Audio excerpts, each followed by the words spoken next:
আশা করি সকলে ভালো আছেন। আজকে আবার বাসমতি চালের বিরিয়ানি পার্টি হবে, তাই আমরা সবাই একসাথে বাজারে গিয়েছিলাম। রান্না করার জন্য যা যা দরকার সব বাজার থেকে নেওয়া হবে। শুরুতেই আমরা শসা কিনলাম, তারপরে টক দই কেনা হলো, তারপরে বাসমতি চাল, বাকি রয়েছে মুরগির রান, তাই মুরগির রান দেখে এটা বাছাই করে কেনা হলো। সব কিছু কেনার পর এখন আমরা বাক্সে করে প্যাকিং করে নিলাম যাতে আমাদের নিতে সুবিধা হয়। তারপর সবাই রুমে এসে রান্নার কাজ শুরু করে দিয়েছে। এখানে বেরেস্তা করা হচ্ছে, তারপর আলম ভাই আদা রসুন কাটছে, ব্লেন্ডার করা হবে। তারপর আমি চালগুলো ধুয়ে দিলাম ভালো করে। বড় ভাই মুরগির রান্না করার জন্য ব্যস্ত।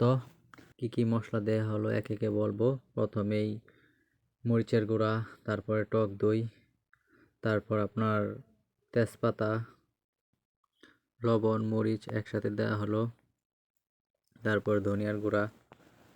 এখন হাত দিয়ে ভালোভাবে মেরিনেট করা হচ্ছে যাতে মশলাগুলো ভালোভাবে মিশ্রিত হয়।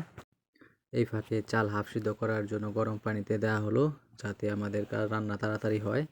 তারপর অমিত ভাই সালাদের জন্য শসা, ধনিয়া পাতা ভালোভাবে কাটছে কুচি কুচি করে। অন্যদিকে বিপ্লব ভাই মাংস রান্নার কাজ প্রায় শেষ করে ফেলেছে। বাসমতি চালও হাফ সিদ্ধ হয়ে গেছে। এখন কাজ হলো চালগুলোকে ভালোভাবে ঝরিয়ে নিতে হবে যাতে কোনো পানি না থাকে, কারণ পানি থাকলে দম বিরিয়ানি বেশি ভালো হবে না। বাবু ভাই তার কাজটি করছে। হাফ সিদ্ধ চালগুলোকে ভালোভাবে একটি কড়াইতে রেখে বিপ্লব ভাই মাংস দিয়ে দিতেছে। মাংস দেওয়া হলে আবার উপরে হাফ সিদ্ধ চাল দিয়ে ঢেকে দেওয়া হবে। এখন কাজ হলো উপরে বেরেস্তা দিয়ে প্রায় আধা ঘন্টা হালকা আগুনে দম দিতে হবে।